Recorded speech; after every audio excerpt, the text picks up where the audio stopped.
Hello, everyone. Welcome to another edition of In the Spotlight. I'm Mike Kenichi, and I'm really excited today because we have a very special guest. If you've followed the New York Yankees or baseball in general, you are no stranger to who this gentleman is. He was the PR for the Yankees from 1973 to 1977.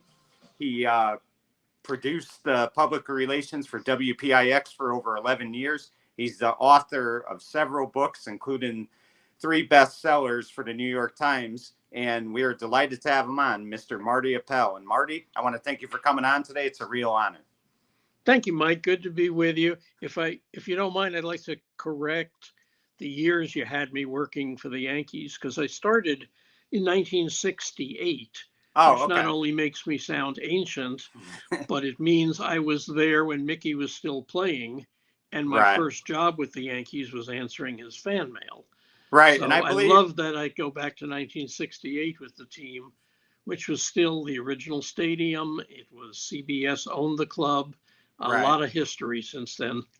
Right. And if I'm not mistaken, you were about 19 years old. So how did that all come about? Because that's very young. There was no social media. So how did you land that job? That was pretty impressive. Well, a few things were going for me. And I was in college in central New York State. I was a huge Yankee fan my whole life to that point. And I got it in my head. It would be great to have a summer job working for the Yankees.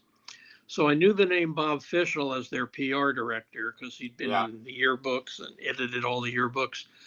And I wrote a letter expressing an interest in a summer job. Didn't really define what I was looking for. So that was the first smart thing I did, was write the letter. And even today, all these years later, write the letter. So anyway, he got the letter.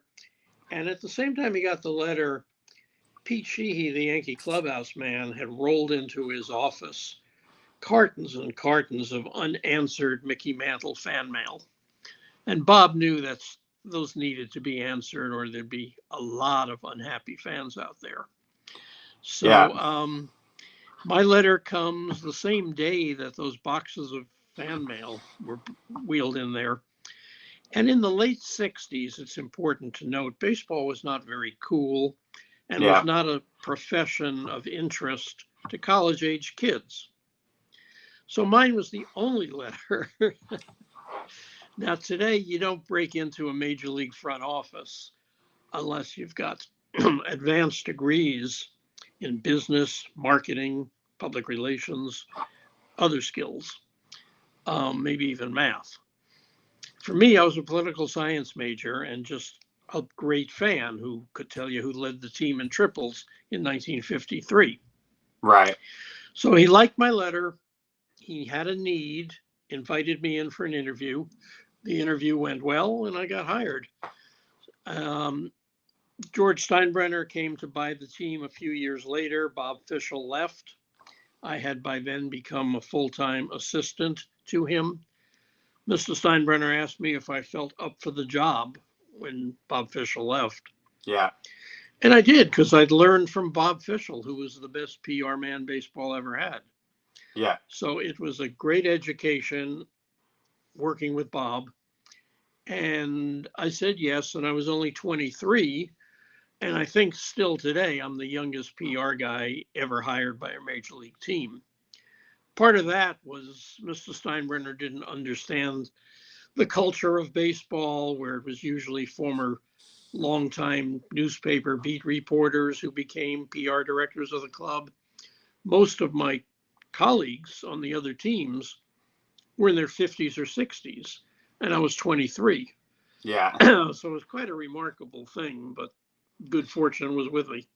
And the thing is about it, Marty, is that you had never knew who George Steinbrenner was. That was his first year owning the team. So you really didn't have to start out saying, oh, God, I got to work for George Steinbrenner. You know, he has this history. So you were pretty new to him as he was to the organization. Very true. And none of us knew who George Steinbrenner was. He wasn't a famous name yet. Little did we know the heights to which he would reach. But we were very happy that he bought the club. The team was very mediocre all those CBS years. Yeah. there was a lot of wisdom on our ground crew members. I used to sit with them at lunchtime in the empty stadium, and they always talked about how lousy CBS was as an owner. Yeah. And when George Steinbrenner bought the club and brought that mentality of win, win, win from football, it it woke up our front office. It made everybody enthusiastic about the future, which proved to be correct. Right. And let me ask you this, Marty. I know as time went on, he obviously took a major part in that team as far as day-to-day stuff. He got involved with the team, the front, everything. But in early on, 73 and 74, did he kind of stay in the background, or was he right off the bat making changes, and was he a demanding owner back then? He was demanding. He was influential. He really redefined what owning a team meant. Yeah. I mean, you still have owners today who are hands off and leave it to the front office. But he wanted involvement. And even when he had a high profile team president in Gabe Paul, who'd been in baseball since the 30s, he was still very much involved. He was criticized for that a lot, especially because at his first press conference, he said famously, "I'll stick to building ships. Yeah. I'll leave the baseball to the baseball people." But he was hungry to get involved. And as we came to see, he bought the team in 73. We're in the World Series in 76. Yeah. After a 12-year drought. So things he was doing were working. Right. And during his 10 years owner in the early years, they redid the stadium, renovated it, stuff like that. And what I always heard, Marty, is that he, for like a good year or so, when that new stadium opened, there was constantly graffiti on it, and he would have it taken down, and then somebody would keep putting graffiti on, and that was driving him nuts. So talk about that a little bit, because that's a very funny story. Yeah, it's an interesting story because graffiti was rampant in New York in those days, especially on the subways and everything. And he just said, we can buy more paint than they can. So he had it painted over every day. And eventually the graffiti artists gave up. So that was a measure of his impact in New York City, that he actually beat a scourge of New York in those days. He beat the graffiti artists. Right. And interestingly enough, Marty, is early on, as you were a member of the Yankees front office, public relations, whatever you want to call it, was also when Thurman Munson started out. So you both kind of came in the, Yankee family together. Talk about Thurman. That was a tremendous book you wrote. And one of my favorite stories that you told was how you had arranged to get a picture taken with all the 4 great Yankee catchers, and he decided to make you wait. And I know you were pretty mad about that, correct? It wasn't a decision. It was just not high priority for him. Yeah. We were it was the first time we ever had Bill Dickey, Yogi Berra, Elston Howard, and Thurman Munson together. Yeah. Mostly because Yogi had been managing and coaching at the Mets once Thurman came along. But now in 1976, Yogi was a coach for the Yankees again. Yeah. So I knew, wow, what an opportunity. We'll get this picture of the 4 of them.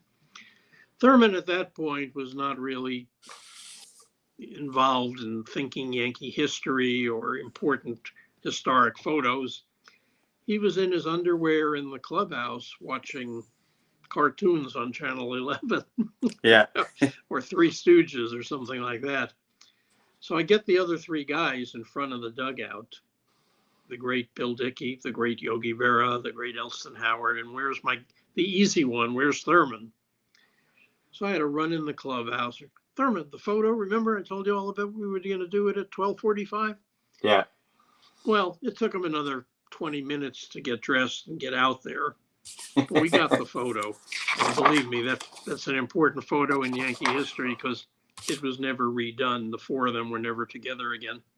Yeah. And what I really thought was cool about the story more than anything else is you went to Munson's house years later, and when you walked in his house, that photo was, in his living room, wherever. So obviously the photo meant a lot to him, even though at the time he seemed very cavalier about it.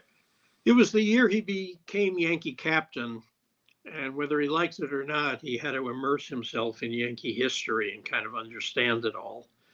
So he did grow to appreciate that history. And when I was in his house, sadly, the weekend he died, Yeah. There was the picture on the wall, and I could only shake my head remembering what went into getting that done. Yeah, I mean, it was, I was only 3 at the time, but I know my father and sister just loved watching him play. And let me ask you that, Marty. I was going to bring this up later in the interview, but I'll ask it right now. To me, I think it's unfair to keep him out of the Hall of Fame because, yes, I know he didn't play a lot of years, but if you look at the years he played, if he doesn't get hurt, he's on his way to the Hall of Fame. And I just think sometimes it's unfair to kind of penalize him for obviously a tragic death that happened, and he's not in the Hall of Fame. There's a lot of players who were on their way to the Hall of Fame, and then their career kind of fell short and tapered off and slowed down. Everybody wants me to be supportive of that because of my connection with him and friendship and the books. But honestly, if he was sitting here right now and I told him about another guy who had his career but had gone 0 for 18 in Hall of Fame elections, I think he would say, 0 for 18? I think the jury has spoken. Yeah. So that's kind of the practical response to it. I mean, I'm happy Gil Hodges is in. And Thurman similarly has had to wait a long time. But he was 0 for 15 with the writers and 0 for 3 with veterans committees. There's a message there, I think.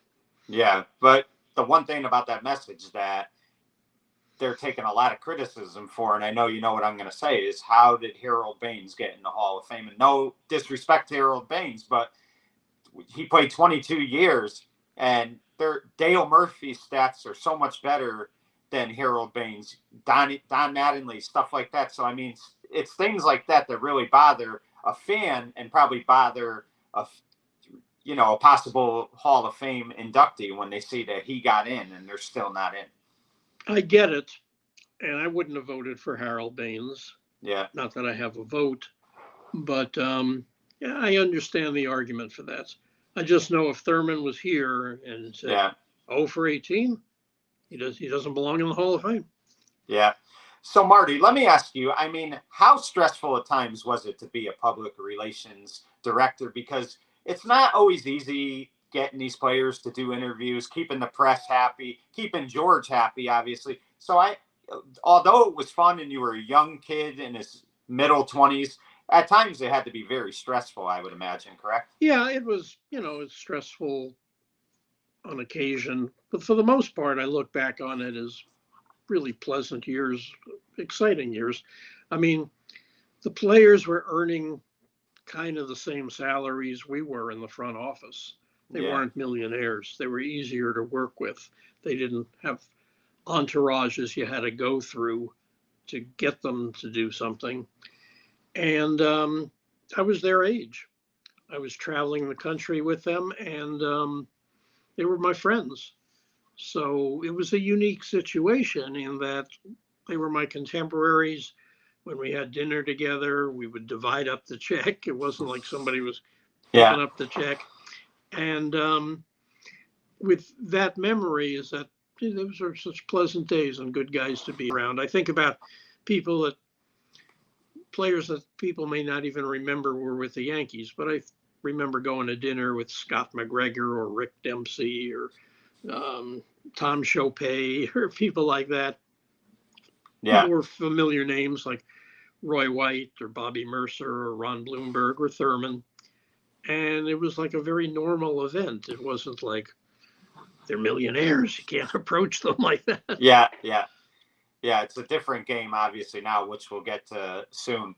But Marty, let me ask you this. I'm sure that Mickey Mantle had to have been your favorite player growing up, or at least one of them, because you grew up in that era. So you were probably 10 or 11 years old during that 61 home run chase. Just talk about that as a fan and getting to watch that. I mean, did you appreciate it more as you got older? I mean, it had to be so much fun to watch the Yankees every day play. It was the best summer. I was 13, and every day, WPIX televised a lot of games back then, like probably 140. And so you would watch day by day, and everybody was more rooting for Mantle than Maris because Mantle was the true Yankee. He'd been there a Yeah. long time. He'd chased Ruth's record before. So Maris didn't have the public on his side as much as Mantle did. But every day, I remember coming home from school if there was a day game and wondering if I'd missed one of their home runs. Yeah. It was a thrilling summer, wonderful summer. Yeah. And, the thing is, we found out years later, obviously, you were a young kid. I mean, could you tell back then that the press was giving Maris a hard time? I'm sure you read the papers, but was it not as noticeable back then when the chase was going on like it would be years later? Because years later, they make you think that Maris just hated that season. Yeah, we didn't get that much of it then. Occasionally there'd be negative Maris stories, like of Mrs. Babe Ruth. Rogers Hornsby said, he's not deserving. Who is this guy? He's a 250 hitter. So there'd be criticism of Maris and never of Mantle. And you bought into that somewhat, but the really bad press that he got from the beat writers who covered the Yankees really came the following year. Because he could be rude and nasty to them, and he was, and that payback was difficult. But it was really in '62 when they started to beat up on him. And I remember even, this was ridiculous, but at the end of, he had 33 home runs, I think, in '62. Yeah. Like almost half his total from the previous year. And at the end of the year, United Press International, UPI, named him the flop of the year. And even at 14, I remember, what the hell? How could they do this? Yeah, yeah. So they were just ganging up on him by then.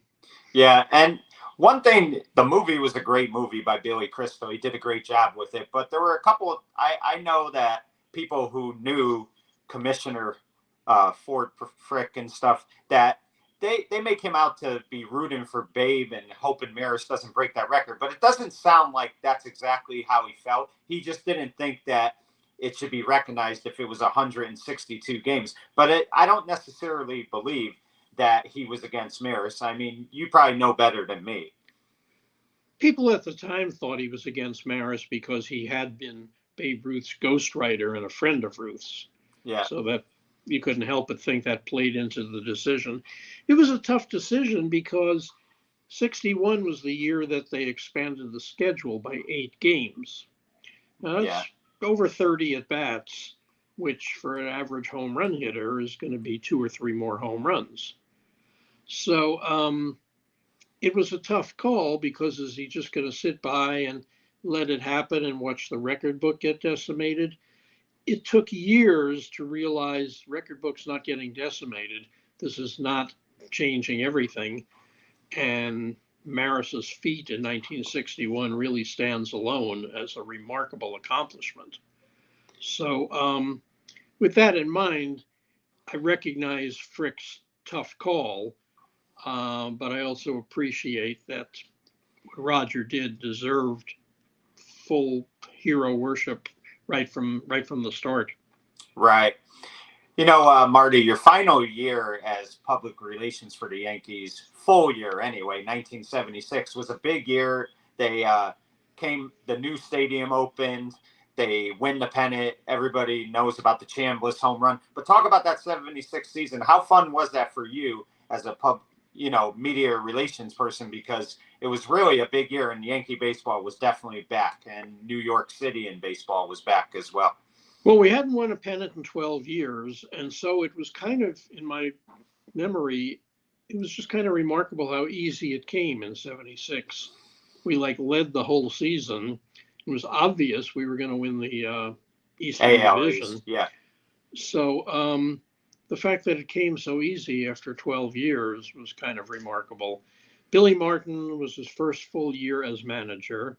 For a PR guy, that was a challenge to sort of get in sync with his style and accomplish his wishes. He was very focused on the media and the individual people, what were their likes, what were their dislikes. He was very attuned to that. But mostly I remember the ease at which we won in '76. The fact that Willie Randolph was younger than me. So there was finally a regular player there younger than I was. And Willie and I are still great friends today, and we talk about that season a lot. And it's funny you bring up Willie, because if there was one guy, and he's definitely appreciated now, but back in the 70s, early 80s, I always felt like at times he wasn't as appreciated as he should have been, because he was a big part of that Yankee lineup and that mini Yankee dynasty, because he really set the tone. He was, he wasn't a homegrown Yankee. He came out of the Pirates organization, but in a lot of ways, for Yankee fans, he really was their homegrown Yankee. And I just thought he was a tremendous Yankee who doesn't always get the credit. Very true, and considered homegrown also because he grew up in Brooklyn. Yes. Went to Tilden High School in Brooklyn. Very mature for his age, very comfortable fitting into that clubhouse with all those big personalities. And you're right, in the conversation about greatest second baseman in Yankee history, there's no clear-cut winner. For a while, I thought Robinson Cano would be the guy. Yeah. And as his career played out, you just take a few steps backwards. But and Bobby Richardson you said Mantle was my hero, but it was Bobby Richardson, whose fan club I was in as a kid. Not a bad player to be a fan of. Yeah.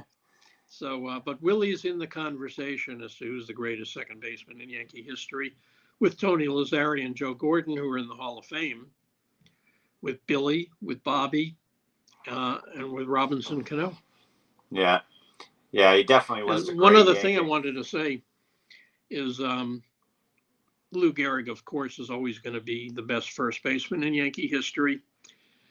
But in the years that Cano was at second and Jeter was at short and A-Rod was at third, with all the years of Yankee greatness, it's very possible we were watching the best second baseman, shortstop, and third baseman in the history of the franchise all at once every day.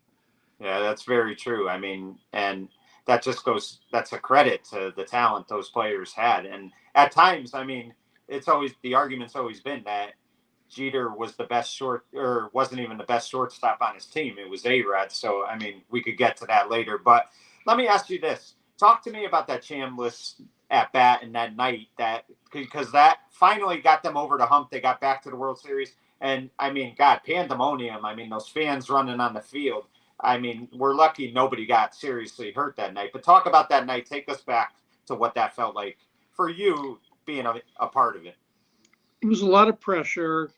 We had come so far all season, and now it would have killed us to lose that short series to Kansas City and suddenly be done and watch the Royals in the World Series.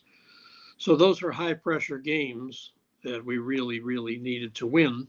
And it all came down to the final inning of the final game, just like Bobby Thompson in 1951 for the Giants against the Dodgers. It was that kind of a moment in New York baseball history. People, I don't know, you're younger than me. Do you remember Bobby Thompson? Oh, the big home run. Yeah. Okay. So don't you think Chambliss's belongs in the same sentence? Oh, I definitely do. I mean, yeah. I mean, to this day, I mean, people show it, and it's still a big part of Yankee history. It never gets old, I'll tell you that much. My close friend, even to this day, is Joe Garagiola Jr., who was the Yankee team attorney back then. And his father was a great announcer. Yeah. His father was a Hall of Fame announcer. Yeah, tremendous. Yeah. But I remember when Chambliss swung, first it seemed like the ball was up in the air forever. It was not a line drive out there. It was high, and you weren't sure it was going to clear the wall. And then when it did, I remember hugging Joe, and we were celebrating, but we were also saying, oh, this next week is going to be hell. It was a lot of work, but it was fun work. Yeah. Let me ask you, is there any, I mean, obviously I don't think there's any regret because you've had so many great things happen to you in your career, but you left right when the circus began. I mean, Reggie Jackson coming in, the Bronx Zoo, all that stuff that went on, and they won. And that's what I always say, no matter how crazy it was, They won back-to-back championships, so it didn't matter how crazy it was. But was there ever a regret that you weren't around for that, or were you kind of relieved you weren't? No regret, really. I mean, I stay close to the organization even to this day, when they kind of think of me as their historian sometimes. Um, I went on to produce the Yankee games for WPIX TV. There was always a connection there. Yes. So I was at the ballpark, for those World Championship years, and no regrets. Yeah. You take where life leads you. Exactly. And I wanted to ask you about that, producing Yankee games and stuff like that. Had to be a lot of fun dealing with guys like Bill White, Frank Messer, Phil Rizzuto, because those guys were so entertaining. I mean, Bill White, I always said this, Rizzuto always made us laugh, but Bill White knew how to open them in to get him to talk about what he did. He knew how to set him up to make it good TV. And it really, if the Yankees were getting killed 8-2, those guys talking made you get through that game. I hear that a lot. And then when I had Frank Messer into the conversation, those three guys were really beloved by Yankee fans. It was an era that had up big years and disappointing years, but those guys were always entertaining. And you're right, Bill White knew how to direct Phil, and sometimes he would squeeze his wrist to get him to change the subject because he knew Phil was going in a bad direction.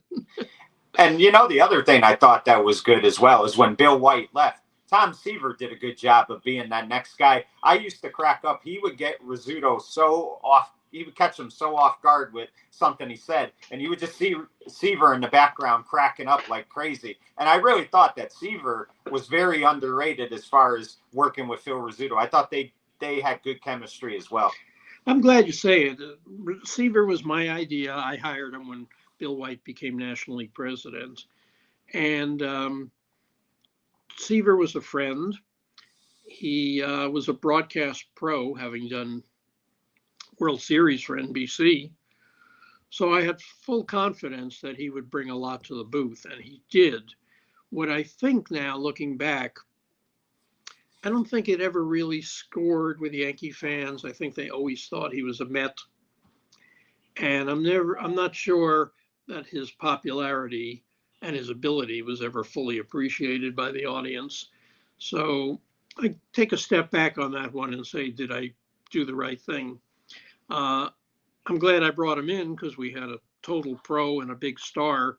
I thought he was great. I really did. I mean, I thought he was tremendous. And keep in mind, the Yankees were bad some of those years. So if you're going to watch the Yankees play, these guys have to be engaging, and I really thought they were. I also brought Bobby Mercer back. He'd been relieved from the broadcast team. He was out for a couple of years. And I brought him back, and he's not, I don't know if Bobby Mercer would be hired today when you got to be overflowing with analytics and observations and all of that stuff. And Bobby was just a good old country boy who loved baseball and talked baseball. And I think the fans did connect with Bobby Mercer well. Oh, yeah. And I mean, he was, again, a great announcer. I thought him and McCarver were good together. So, I mean, they always brought in very good announcers, and we'll get to that a little more. But one of your books that I really enjoyed, Marty, was Baseball's Greatest Character, Casey Stengel. And interestingly enough, I never realized that Casey had went to dental school because he didn't know if he was going to make it in the pros. And he was left-handed. So being a left-hander with all right-handed equipment, that was a challenge. So it's just those little things that you learn when you read these books. Well, the crazy thing about Casey's dental career, today you wouldn't even think about it because today they make dental equipment that works for either side of the chair. Yeah. It's sort of up over the center and you can move it left to right. But back then the equipment was only good for right-hander. And so Casey went to dental college in Kansas City, which was his hometown. And in his third year there, the directors of the college went to him and said, this isn't a good idea. You really should drop out. You're spending all this money and there's the dental equipment problem and the left-handed problem. And I wrote in the book, what took them 3 years to come to this conclusion while they were taking his tuition money? Oh, of course. Yeah. And the thing is, too, what was cool about Casey also is we always know him for baseball, but he was a pretty good high school basketball player. I believe his team won the city championship. So, very good athlete. And I think sometimes we look at him as a manager and forget that he was a great athlete as well. He once gave some fielding tips to Mickey Mantle early in Mickey's career. And Mickey looked at him like, what do you know about this? Mickey saw this little old man, never pictured him as an outfielder in Ebbets Field, which is where he was giving him the instructions. So Casey used to say, people think I was born this old. But he was a pretty good ball player in his day, which went back to the 1920s. And not a Hall of Fame caliber player, but enough to be a regular in the National League in the outfield for a number of years. And what a run he had as Yankees manager. I believe he won 7 championships, which is just, you think of it now. And Torrey won 4. I thought that was a lot, but to win 7 is just unheard of. And what amazed me, too, is you never really heard anybody say a negative thing about him except one person, and we brought him up before, and that was Phil Rizzuto. Phil was not the biggest Casey fan because I don't think Casey viewed Phil as a Major League Baseball player. Casey did not say good things about Phil in the press, which was part of it. And then in the end, Phil got released on Old Timers Day in 1956, which was a bitter thing to do. Right. So he harbored some resentment to Casey. But even those who didn't care for Casey, and players who aren't in the lineup every day invariably don't care for the manager. So as Phil's career went on, he was playing less and less. McDougal would play short, and others. Kubek came along. But even the players who didn't get in the game every day, in later years, they came back to realize they were playing for an American institution. There was nobody like Casey Stengel. The book is called Casey Stengel, Baseball's Greatest Character. And I got that, or my agent actually got that, when the MLB network began. They used to do these shows on the top 10 this, on the top 10 this. Yeah. And they did a show on baseball's 10 greatest characters, and Casey finished first, beating out Jackie Robinson and Yogi Berra and Babe Ruth. Yeah. And, and 15,000 other people. So once we saw that, we said, that's the title of a book. And the book, a bio of Casey, hadn't been done in many, many years. So it was well received, partly because I was able to tap into digitized stories from long forgotten newspapers in towns he played in and find a lot of stories that hadn't been told in half a century. Right. And one story that I really enjoyed, and you've heard it for years as well, was how difficult it was for him to have to trade Billy Martin because he loved Billy, but he was told this guy's got to get off the team. And that had to, I think in a lot of ways that broke his heart. And maybe he wasn't the same after that as far as being a manager, because he had to kind of separate the love he had for a player with what was best for the team. Yeah, there were several sides to that story. I mean, he did love Billy, but when Billy got traded, Billy didn't talk to Casey for years. Yeah. And when asked about it once, Casey said, "Tell him to grow up. This is the profession he chose. People get traded all the time." Yeah. And made his point.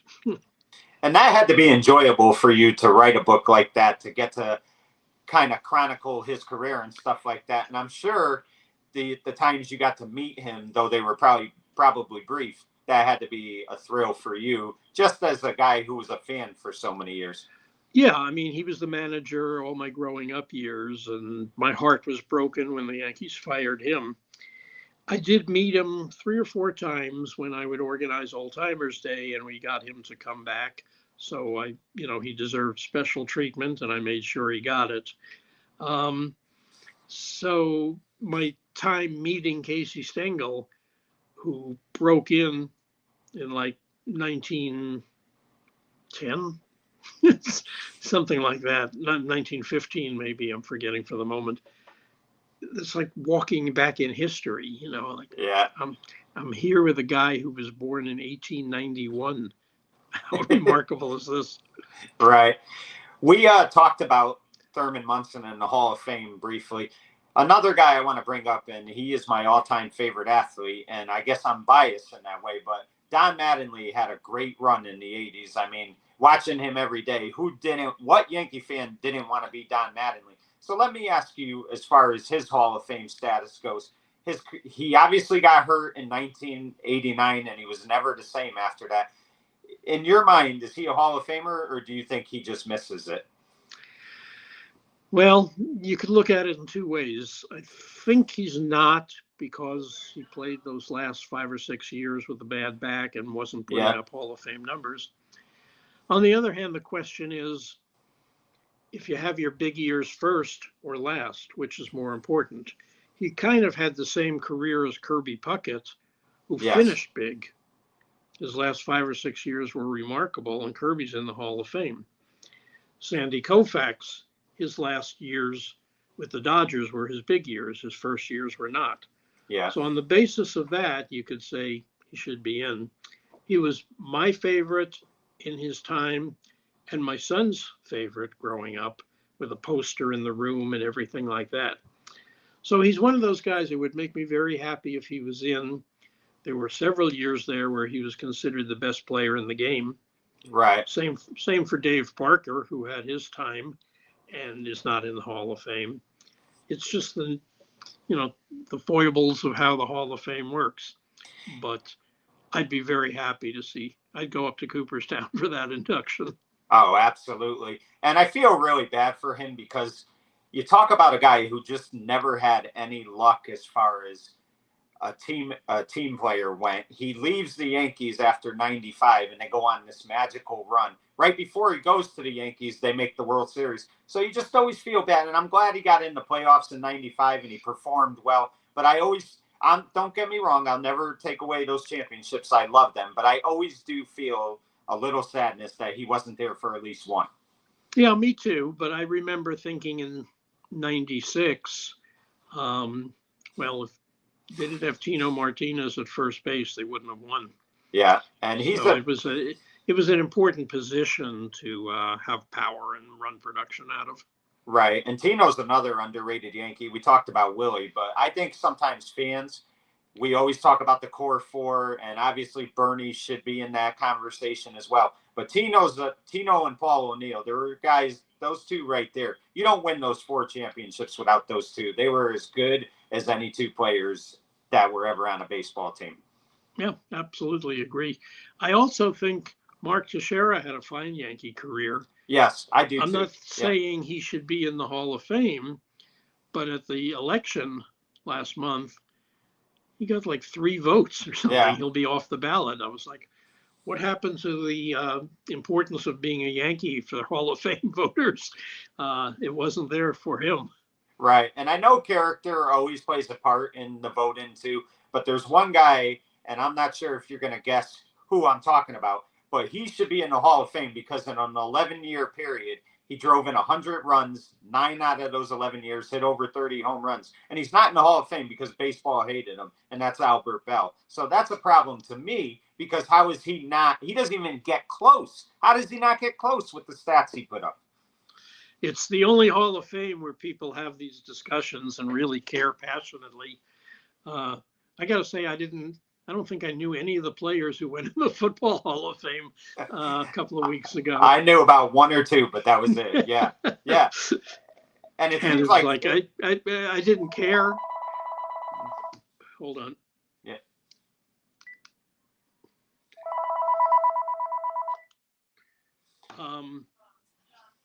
I apologize for this. No worries. It's not the first time the phones ring. Yeah. So.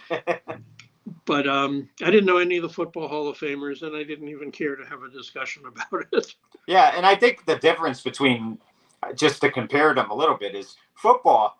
I don't think you ever get taken off the ballot. Eventually you could get in because Harry Carson, it took him forever. So baseball has a different type of way how they do it. You could only be on the ballot, I think, 10 years? And then if you don't make it, you're off.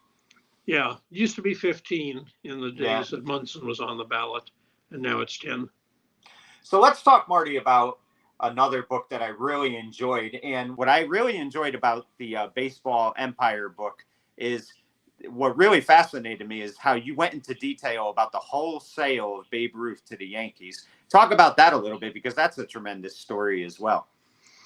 But we got to get the name of the book right. It's Pinstripe Empire. Pinstripe Empire. Yep, I said baseball. Because yep, everybody is rushing to yeah to buy it now on Amazon. Yeah, it's a great book. Yeah. So, well, Harry Frazee, who owned the Red Sox, was in debt trying to produce Broadway shows. The thing that people don't realize is that Harry Frazee was a New Yorker. He owned the Red Sox. Yeah. But he lived in New York, and it was not unusual for him to go and have dinner with Jacob Rupert. They were two titans of New York society. So over one of those dinners, they were kicking around trades, and Babe's name came up. And, you know, we look back on it now as the folly of the century that the Red Sox could have sold Ruth to the Yankees. But at the time, Ruth's popularity in Boston was a little shaky. There was still a large element of people who didn't like the way baseball had become. Just as today, there are people who don't like all the strikeouts and all the home runs and the lack of strategy.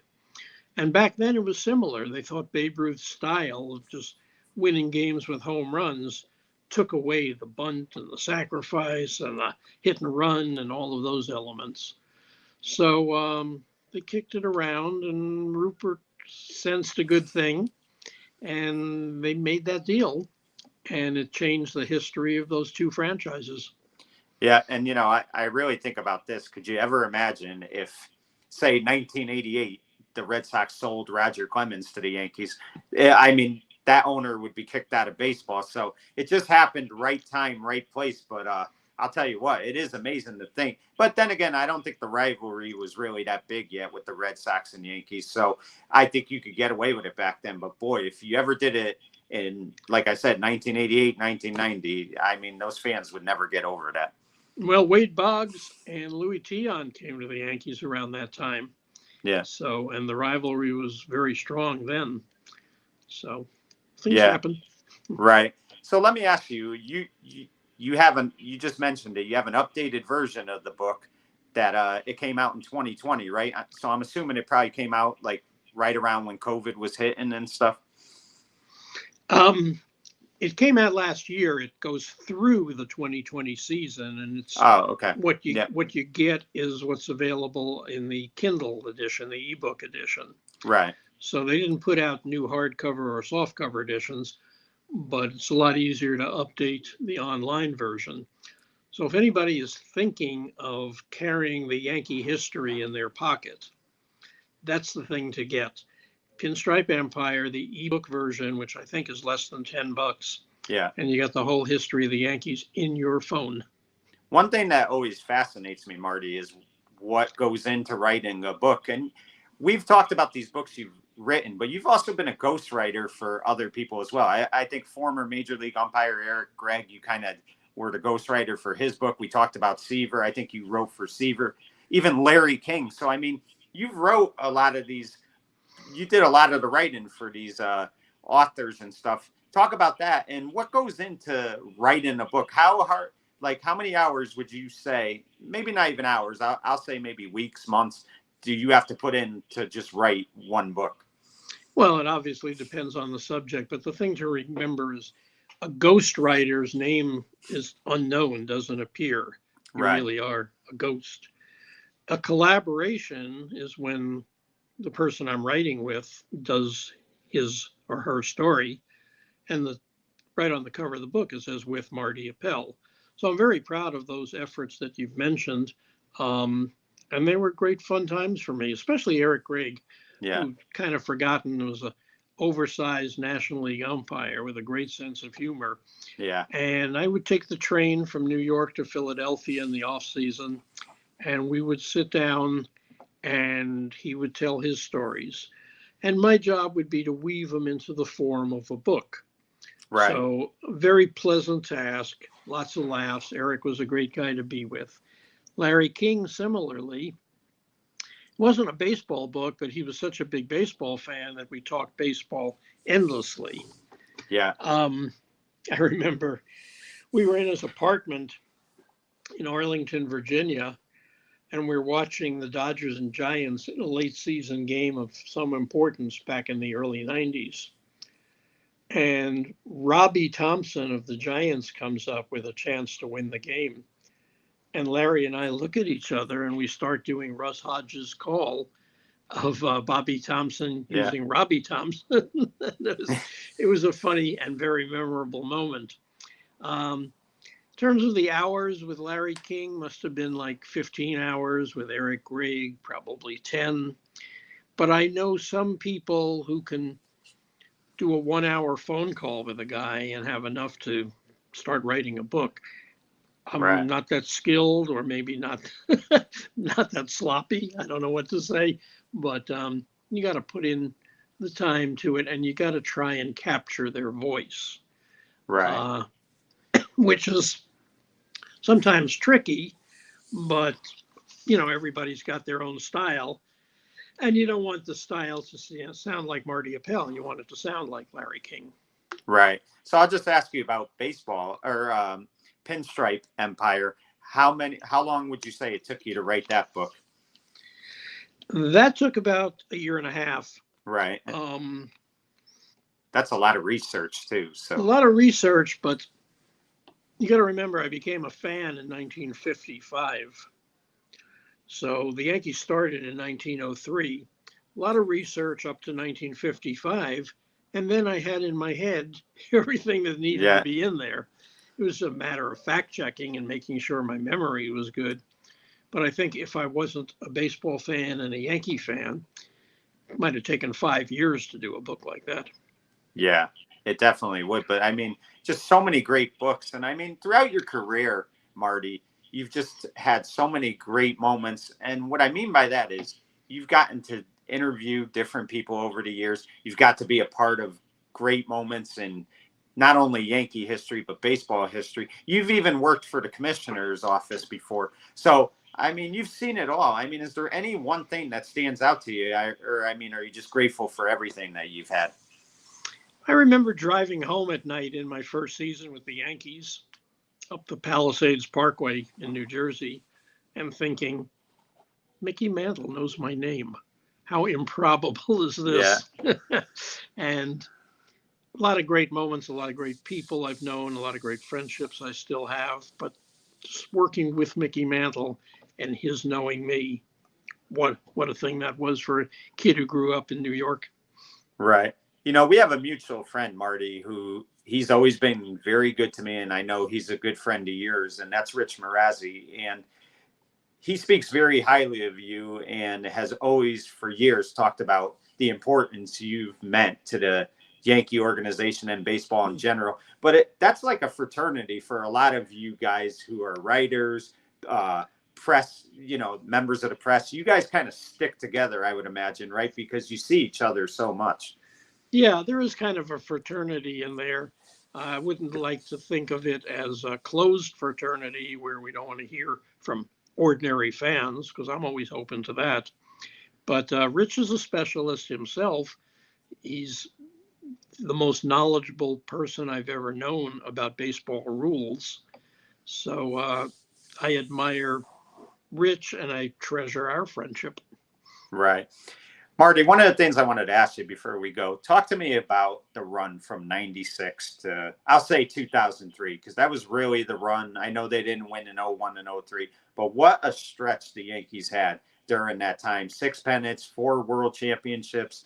I mean, so many great moments. And it's Joe Torre coming in, and everybody referred to him as Clueless Joe, and he goes out there, wins 4 championships. Just talk about that run and what that was like for you, again, because you did grow up as a Yankee fan.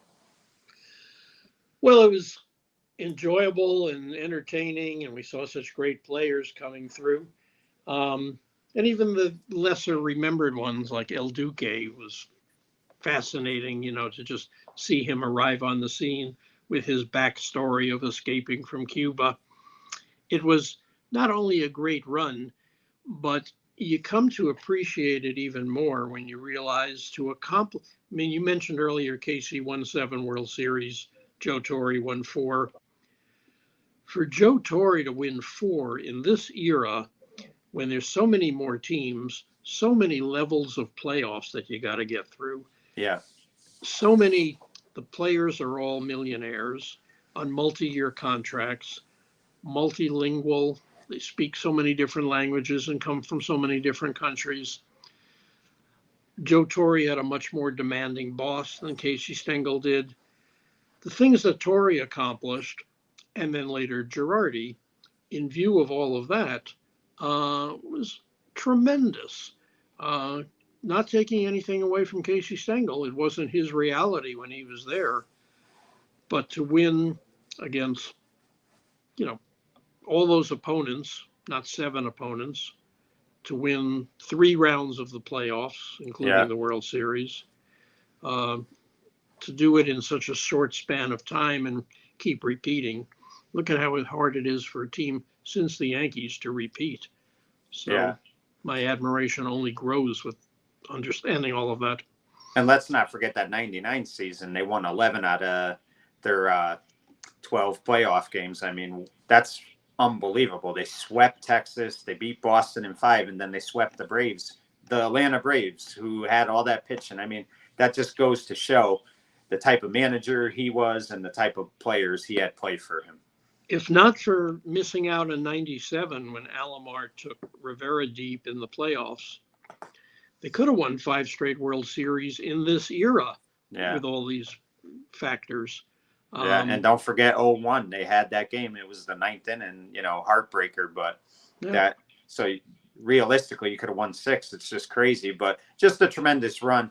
So Marty, in closing, what do you want to give to the game in 2022? Like, what are you semi-retired for the most part, or do you still want to be involved in the game as much as you can be? Well, I'm involved in the sense that I continue to write magazines and magazine articles and books.